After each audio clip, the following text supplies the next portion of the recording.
Beef चटखारा बोटी बनाने के लिए यहाँ पे मैंने हाफ केजी बोनलेस बीफ लिया है। उसकी मैंने छोटी-छोटी सी बोटियाँ बना ली हैं। छोटी बोटियाँ क्यों बनाई हैं, इसकी 2 रीज़न है। एक तो ये दिखने में बहुत खूबसूरत लगेंगी, दूसरा ये जल्दी गल जाएँगी, तो हमारा टाइम भी बच जाएगा। तो इन बोटियों को हम प्रेशर कुकर में ऐड करेंगे और इसमें हम डाल देंगे एक मीडियम साइज़ का बारीक स्लाइसेस में कटा हुआ प्याज़, 10 से 12 कलियाँ लहसुन की। हम इसमें प्याज़ और लहसुन इसलिए ऐड कर रहे हैं ताकि ये जूसी बने। तो अगर आप इसको ऐसे ही बॉयल कर लेंगे तो ये जूसी नहीं बनेगा। तो इसको जूसी बनाने के लिए हम इसमें प्याज़ और लहसुन ऐड किए हैं और इसका फ्लेवर भी एनहांस होगा। और यहाँ पे अब हम तीनों चीज़ों को पकाएँगे, अच्छे से गलाएँगे और गोश्त के पानी के अंदर ही हम इसको गलाएँगे। तो आप लोगों को बहुत ज़्यादा शिकायत होती है कि गोश्त की स्मेल दूर नहीं होती है, ख़ास तौर पे कुर्बानी के गोश्त की स्मेल दूर नहीं होती है। तो उसका यही रीज़न है कि आप लोग जो है वो इसके पानी को खुश्क नहीं करते हैं, गोश्त के पानी को डायरेक्ट उसके अंदर पानी डालते हैं और गोश्त को बॉयल करते हैं, जिसकी वजह से उसकी स्मेल दूर नहीं होती है। तो यहाँ पे आप देख सकते हैं गोश्त ने अपना कितना पानी छोड़ा है, तो हम गोश्त को इसी पानी में गलाएँगे। इसलिए हमने बोटियाँ भी छोटी रखी थी ताकि जल्दी गल जाएँ। तो स्टेज पे हम इसको कवर करेंगे कुकर को और इसको हम 10 मिनट के लिए वेट लगा देंगे मीडियम फ्लेम पे। याद रहे कि आपने मीडियम फ्लेम पे वेट लगाना है, क्योंकि हमने इसमें पानी नहीं ऐड किया है, गोश्त के पानी में ही गलाना है।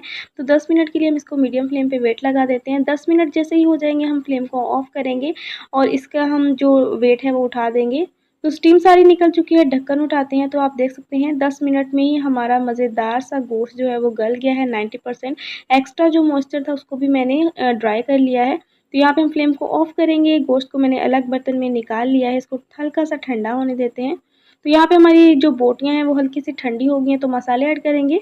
मसाले में इसमें चला जाएगा आधी चाय की चम्मच लाल मिर्च का पाउडर, 1 खाने का चम्मच भर के कुटी हुई लाल मिर्च का, चौथाई चाय का चम्मच हम इसमें डाल देंगे हल्दी पाउडर, 1 चाय का चम्मच भर के हम इसमें डाल देंगे कुटा हुआ खुश्क धनिया, साथ ही हम इसमें डाल देंगे आधी चाय की चम्मच भुना हुआ कुटा हुआ ज़ीरा, 1 चाय का चम्मच भर के हम इसमें डालेंगे चाट मसाला। आप अकॉर्डिंग टू टेस्ट इसको कम या ज़्यादा कर सकते हैं। अगर आपको खट्टा ज़्यादा पसंद है चटखारा तो आप इसके अंदर ज़्यादा चाट मसाला भी ऐड कर सकते हैं। 1/4 टीस्पून मैंने इसके अंदर नमक ऐड किया है, क्योंकि नमक हमने पहले भी ऐड किया था। 2 खाने के चम्मच भर के हम इसमें चिली सॉस ऐड करेंगे। चिली सॉस भी इसके अंदर चटखारापन लेके आएगा। चिली सॉस ऐड करने के बाद हम इसमें डाल देंगे एक बड़े साइज़ का नींबू का रस। ये तकरीबन 2 खाने के चम्मच इसमें से नींबू का रस निकला होगा। बहुत ज़्यादा रस था इस नींबू में। तो आप जो है वो इससे ज़्यादा भी नींबू का रस ऐड कर सकते हैं अगर आपको ज़्यादा खट्टा पसंद है तो। मसालों को हम हल्का-सा मिक्स करेंगे और इस स्टेज पे हम इसमें डाल देंगे 2 खाने के चम्मच मैदा।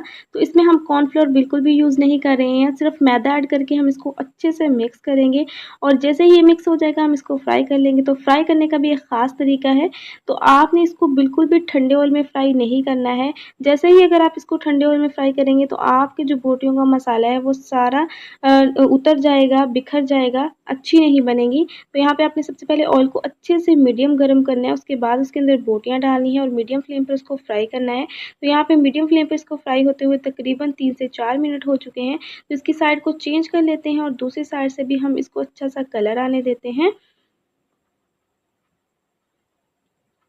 तो यहाँ पे हमारी चटखारा बोटियाँ बहुत अच्छे से फ्राई हो गई हैं। मैंने मीडियम फ्लेम पे इनको फ्राई किया है और ये बाहर से बहुत अच्छे से क्रिस्पी हो गई है। आपको फ़ील होगा कि ये क्रिस्पी हो गई है और मैं आपको ये करीब से दिखा रही हूँ, बहुत ही प्यारा कलर आया है। दूर से देखने में थोड़ी-सी ब्लैक लग रही हैं, ये लाइटिंग का इश्यू है।